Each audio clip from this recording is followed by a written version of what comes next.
Alright guys, as we near the launch of the PS4 Pro, guys like Digital Foundry and other sites have given their reviews, and so far they're very positive, right? But in some of these reviews we also got clarifications about something. Now, if you remember, in an earlier video I was talking about the resolution of Deus Ex, and I was asking if it was native or checkerboard.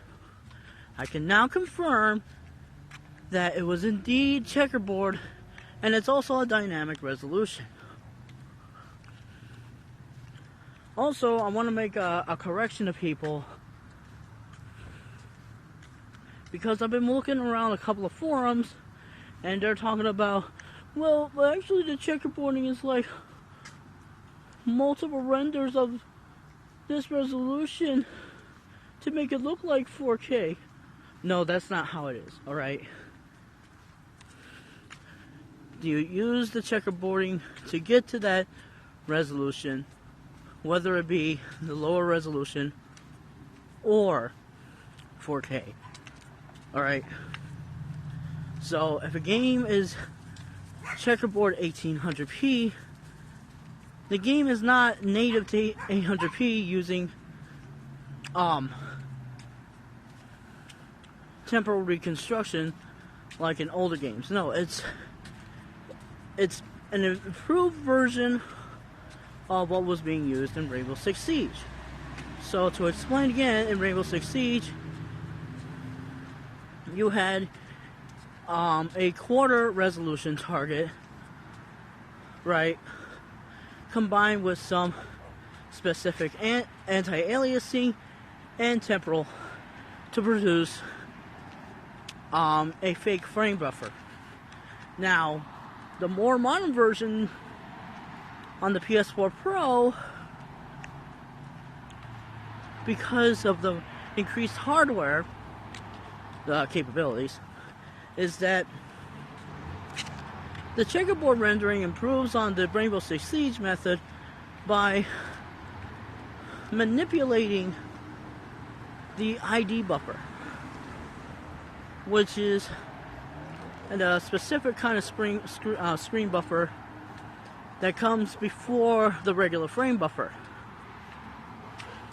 You dabble with that, you give it some spatial anti-aliasing, and then you do some temporal reconstruction afterwards to perform the frame buffer that you want. This is still a different method than, say, geometry upscaling, which takes the depth buffer and ID buffer and just upscales that to 4K or whatever while maintaining the frame buffer at 1080p.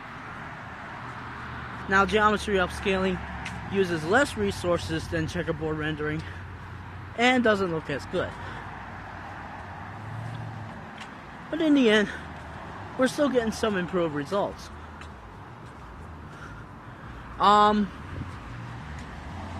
Also, as shown before, no, there will not be any improvements to unpatched PS4 games.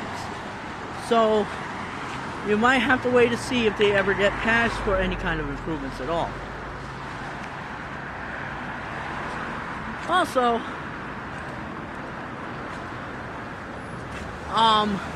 games that were shown earlier are now showing to have frame rate improvements. Games like Rise of the Tomb Raider and Infamous.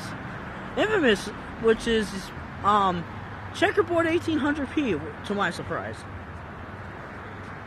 but showing unlocked frame rates much closer and more common to 60 frames per second than ever before. That's awesome. I'll detail more about these as when I have the time. Until then, this is Jules1 signing off.